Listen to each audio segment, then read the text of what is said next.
안녕하세요. 중동부 박동훈 전도사입니다. 10월 다섯째 주간 위드유 가정예배를 하나님께 드리도록 하겠습니다. 오늘 제목은 충만한 영광입니다. 다 함께 오직 예수뿐이네 찬양하시겠습니다.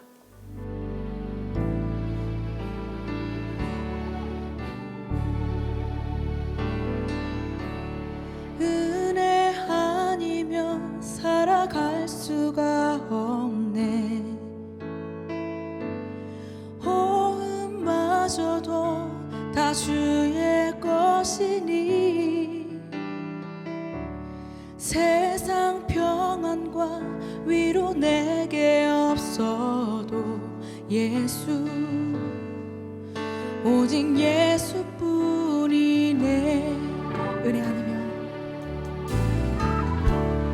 은혜 아니면 살아갈 수가 없네.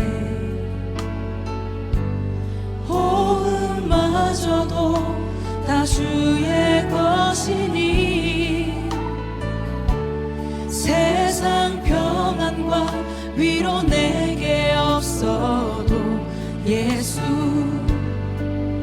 오직 예수뿐이네.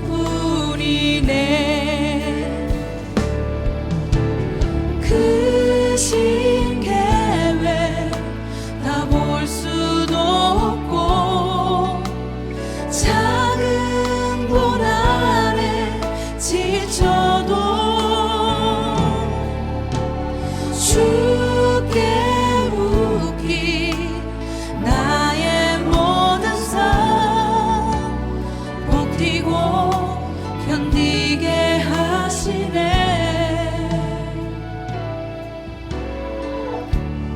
은혜 아니면 살아갈 수가 없네. 나의 모든 것 다 주께 맡기니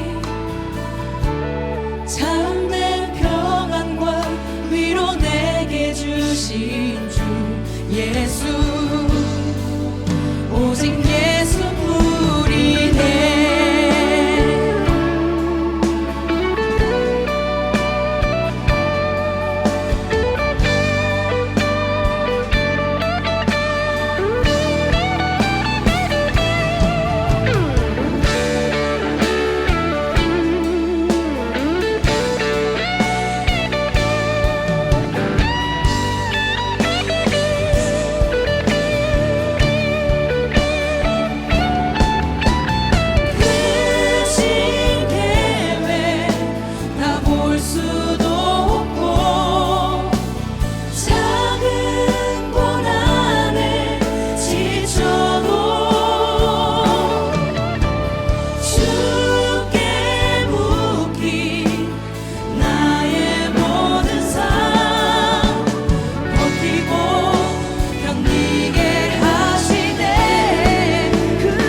주신 주 예수, 오직 예수뿐이네. 살아갈 수가 없네. 은혜 아니면 살아갈 수가 없네. 나의 모든 것 다 주께 맡기니 참된 평안과 위로 내게 주신 주 예수, 오직 예수뿐이네. 오직 예수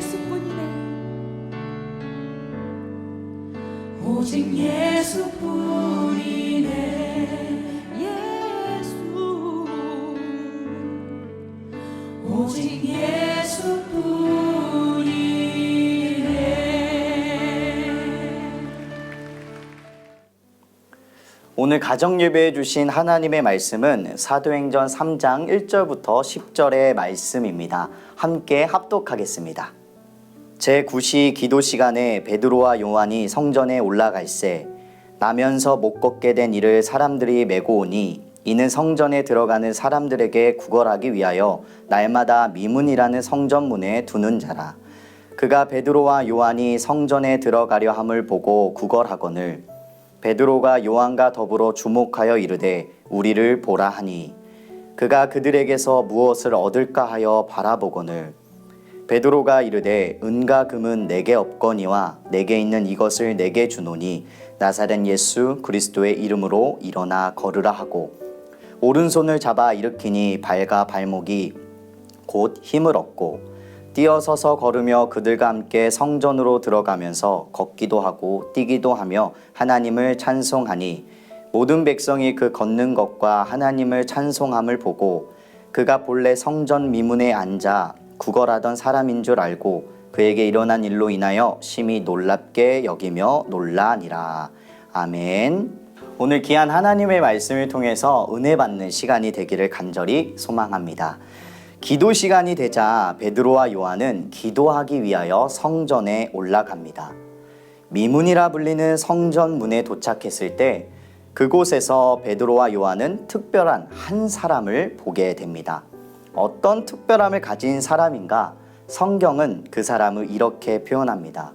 2절을 보면 나면서 못 걷게 된, 곧 태어날 때부터 걷지 못하는 선천적 특별함을 가진 사람이었습니다. 그러면 걷지 못하는 그가 어떤 이유로 미문이라 불리는 성전문에 있었던 것일까요? 성경이 기록하기는 구걸하기 위함이었습니다. 걷지를 못하니 일을 하기란 불가능합니다. 곧 누구의 도움 없이는 생계를 유지하기 어려운 사람이었습니다. 선천적 특별함으로 치료 또한 불가한 그는 살기 위해 생계를 유지하기 위해 미문이라 불리는 성전문에 날마다 있었습니다. 유대 사회에서 신체적 결함은 사회적 결함이기도 합니다. 레위기 말씀을 보면 다리를 저는 사람은 제사장으로 섬길 수 없었고 유대 공동체에서는 완전히 참여하지 못하는 제한을 받았습니다. 그리고 하나님께 드리는 제사의 제물도 저는 동물은 제외되었습니다. 사람들의 도움을 받아 성전문에 올 수 있었지만 그는 그들의 공동체에서는 제외된 자였습니다. 그런 그가 베드로와 요한을 보고 여김없이 구걸을 합니다. 그리고 베드로와 요한은 구걸하는 그에게 주목하며 말합니다. 우리를 보라 하니. 이 소리에 그는 약간의 돈이라도 좋으니 무엇을 받을까 기대하는 마음으로 5절 말씀과 같이 베드로와 요한을 바라봅니다. 그리고 베드로는 그에게 하나의 선물을 주게 됩니다. 6절 말씀입니다. 베드로가 이르되 은과 금은 내게 없거니와 내게 있는 이것을 내게 주노니 나사렛 예수 그리스도의 이름으로 일어나 걸으라 하고 구걸하는 그에게 있어서는 예상 밖의 일이었습니다. 무엇을 줄 것이라 생각했는데 돌아오는 건 나사렛 예수의 이름이라는 말 한마디였습니다. 그런데 놀라운 일이 생기게 됩니다. 베드로는 그의 오른손을 잡아 일으키고 그의 발과 발목에는 힘이 생기며 걷기도 하고 뛰기도 하는 회복을 경험하게 됩니다.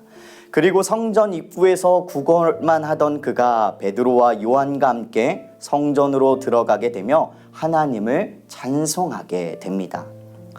이 이야기의 핵심은 걷지 못한 자가 걷게 된 것이 아닙니다.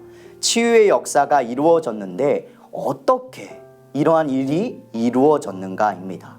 바로 나사렛 예수의 이름으로 이루어졌다라는 사실이죠. 예수의 능력이 그의 이름을 통해 그에게 전달되어졌다는 것이 중요한 사실입니다. 그것은 베드로와 요한의 모습에서 놀라운 능력이 나사렛 예수의 이름을 통해 전달되어진 사건을 볼 수 있습니다. 베드로와 요한의 중요하게 드러난 모습이 무엇일까? 딱 두 가지가 있습니다. 첫 번째는 정체성입니다. 베드로의 뜬금없는 고백, 6절의 고백은 너무 무모한 도전으로 보이기도 합니다. 왜냐하면 선천적인 특별함은 치료가 불가합니다. 태어날 때부터 걷지 못하는 자가 걷게 되는 거 거의 불가능한 일입니다. 그런 그가 어떠한 의술 그리고 특별한 약을 준 것도 아닌 예수 그리스도의 이름만을 전하였습니다. 만약 그가 걷지 못하게 된다면 예수님의 제자로서 더 많은 질타와 비난을 받게 될 것입니다. 그러나 베드로는 확신했습니다. 자신의 정체성, 변하지 아니하는 자신의 존재의 본질, 곧 예수를 전하는 증인이라는 것. 예수 그리스도의 이름을 전하는 증인이라는 정체성에 확신이 있었기 때문에 베드로는 예수의 이름을 그에게 전하게 됩니다. 자신이 하는 것이 아니라는 것, 할 수도 없다는 것, 오직 하나님께서 행하신다는 것을 알았고 그는 단지 그 이름을, 그 예수를 전하는 증인일 뿐이었습니다. 가정 예배를 드리시는 모든 분들의 가정은 예수 증인의 공동체가 되시기를 축복합니다. 우리의 정체성은 증인입니다. 예수님의 증인. 우리가 보여주며 우리가 드러내며 우리가 해야 할 것은 나사렛 예수의 이름을 전하는 것입니다. 베드로가 한 것은 자신의 정체성을 보여주었습니다. 예수님을 전하는 증인의 정체성과 예수님에 대한 확신 속에 이름을 전하고 그 이름에는 놀라운 능력이 담겨지게 되는 것입니다. 우리의 정체성, 예수님의 제자이며 증인입니다.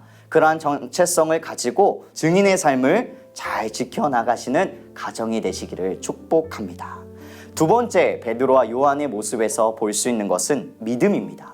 누가복음 9장 1절을 보면 예수님은 제자들에게 모든 귀신을 제어하며 병을 고치시는 능력과 권세를 주셨습니다. 그리고 제자들은 그 능력과 권세를 예수의 이름을 전함으로써 그 능력과 권세를 나타냅니다. 예수의 이름을 전함으로 능력과 권세를 어떻게 나타낼 수 있으며 하나님의 예수님의 능력을 예수 그리스도의 이름을 통해 어떻게 드러낼 수 있을까? 걷지 못한 자가 걷게 되므로 많은 사람들은 놀라게 됩니다. 능력이 나타난 것은 걷게 되는 모습을 통해 의심의 여지가 없습니다. 그러나 문제는 그 능력의 출처였습니다. 그래서 많은 사람들은 베드로와 요한에게 주목합니다. 그 주목을 받는 상황 속에 베드로는 이러한 답변을 합니다. 사도행전 3장 16절입니다.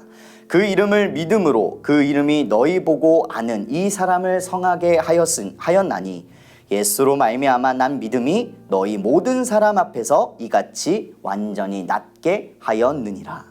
그의 이름을 믿음으로 예수로 말미암아 난 믿음이. 베드로와 요한이 드러낸 능력은 철저히 예수의 이름에 종속된 믿음으로 말미암아 온전히 이루어졌다는 사실을 전하고 있는 것입니다. 치유와 구원 그리고 믿음이 긴밀한 연관성을 가지고 있는 것을 보여주는 말씀이죠. 그를 통한 믿음이 이 온전한 건강을 주었다라는 사실을 보여주고 있습니다. 가정 예배를 드리는 우리 성도님들, 우리 가정 가운데에 이 온전한 믿음을 가지고 있는지를 되돌아보아야 할 것입니다. 온전한 믿음을 통해서 예수 그리스도의 이름의 능력이 절대적으로 드러나고 있는 것입니다. 우리 믿음이 정말 예수 그리스도의 이름을 향하여 온전한 믿음을 가지고 있으며 그 믿음을 통하여 예수 그리스도의 이름에 하나님의 한량없는 능력과 권세가 드러나고 있는지, 그것을 우리가 신뢰하고 있는지 의지하고 있는지를 되돌아보시는 우리 모든 귀한 성도님들이 되셨으면 좋겠습니다. 그리하여서 내 삶 속에 우리 가정 가운데에 하나님의 이름의 능력, 충만한 영광이 가득하기를 간절히 축복합니다. 아멘. 우리 함께 두 가지 질문을 같이 보도록 하겠습니다. 이 질문을 읽은 후 서로의 생각을 나누는 시간을 갖도록 하겠습니다. 첫 번째 질문입니다. 베드로와 요한은 나면서 못 걷게 된 사람을 왜 주목해 보았을까요? 두 번째 질문입니다. 다른 사람의 손을 붙들며 힘을 내라고 격려해 준 적은 언제였나요? 이 두 가지 질문을 우리 귀한 가족과 함께 나눠보았으면 좋겠습니다.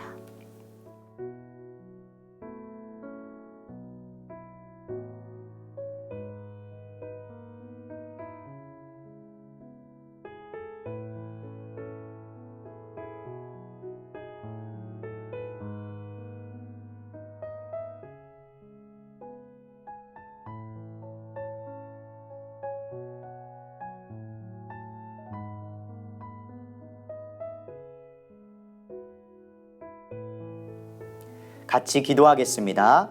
사랑과 긍휼의 아버지 하나님, 우리의 연약한 손을 붙잡고 일으켜 세워주시니 감사합니다.